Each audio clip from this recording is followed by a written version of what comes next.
Hillary Clinton campaigning in Connecticut this morning. She has just released a new ad featuring the daughter of a Newtown shooting victim. Judge Napolitano is here on this one. She wants to make the gun makers liable for any injury suffered from gun shootings. That's what she wants. It's hard for me to believe that such liability would stick in an appellate court because it violates basic principles of fairness commanded by the Constitution, which means it has to be followed in state and federal courts. And the fairness is this: you cannot be held liable for an event that you didn't cause. The product is lawful. You can't be held liable because it gets in the hands of someone who's going to use it unlawfully. An automobile is lawful. The manufacturer can't be held liable because someone's going to use it in a DWI crash. Oh, don't you think that some lawyer will twist that one around? You made the gun. Well, it caused this. You're on trial. You know they'll try, but I must tell you, because we inherited this system from our friends across the pond long before you were there, that it would require major changes in American jurisprudence to impose vicarious liability on A for the behavior of B when there is no legal relationship between A and B, when there is no foreseeability. How could the manufacturer possibly have known, we're talking about Newtown, Connecticut, yes, that Adam Lanza, I believe was his name, the murderer,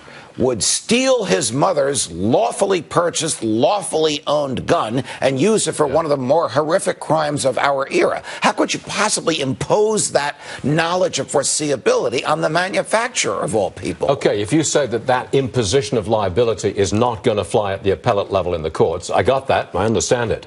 How about imposing a huge tax on the purchase of all guns, or a big tax on the purchase of ammunition? So big a tax that you're not going to buy that gun, you're not going to buy that bullet. That's a possibility. Well, it's a possibility that Mrs. Clinton and her folks would favor it, but it would fly in the face of Supreme Court opinions holding that the right to keep and bear arms in the home is a pre-political, inherent, fundamental right, meaning it comes from our humanity, traditions, and history. It does not come from the government.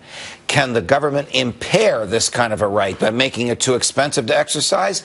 Absolutely not. They might as well try and tax ink so that newspapers can't be published. But you could put the price of a gun up significantly without not putting it up exorbitantly. I mean, you could have a tax of $200 on every gun. I can't imagine that would be constitutional, because you're talking about a tax that is higher than the cost of the gun. So it's obvious that the purpose of that tax is not to raise revenues, to deter people from buying the product, a product that they have a constitutional right to buy and own and keep. And you would still get a rush to buy guns the moment that Hillary Clinton is elected president or anything else. Every time she or Barack Obama talk about their wishes on guns, there are lines out the gun dealers' shops. They're the best gun sellers in the world. Yes, they are. I'm not being stupid and facetious. You're right. It's ironic that they hate the product, and yet they do so much good for the manufacturers. I'm glad we went through another 3-minute interview without mentioning Her Majesty's birthday today, her 90th birthday. And don't start now. Who?